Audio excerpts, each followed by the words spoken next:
Processors are one of the most critical parts of any computer, but what exactly are they? Well, that's what we talk about this week, so stay tuned.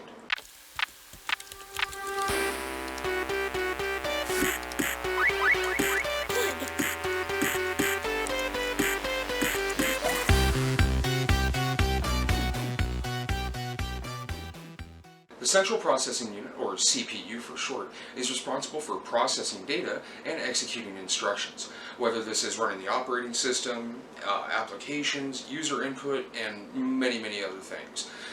Think of it this way: the CPU is the brain of your computer, smartphone, or any other electronic device, really.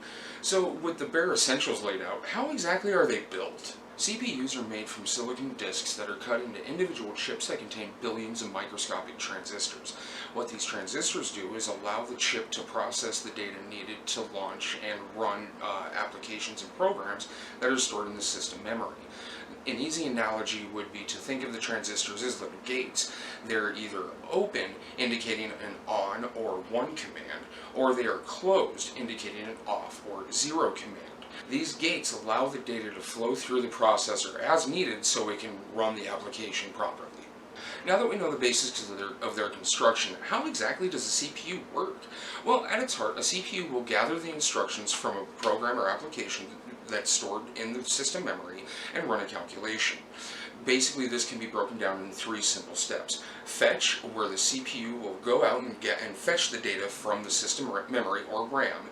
It will then decode or determine what exactly that instruction is, and then it will execute it using whatever portion of its architecture that's needed.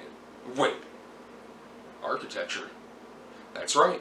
How many transistors, how they're laid out, and how it communicates within the CPU itself is all referred to as the architecture.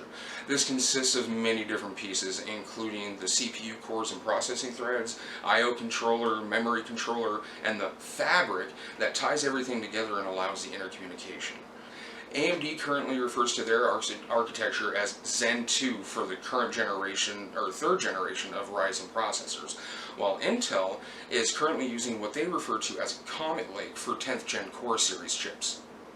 So now you know the bare minimum of what a CPU is and how exactly it works. Trust me, we have barely begun to scratch the surface of these wonderful little chips. Just remember this: a CPU is just one piece in the grand puzzle that is the personal computer.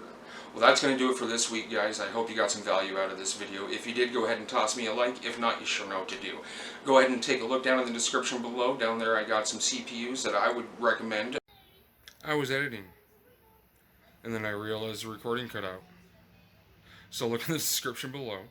There's links to processors that I would recommend from both AMD and Intel in various price points. And most importantly, don't forget to get subscribed to the channel and hit that bell icon so you don't miss your weekly tips.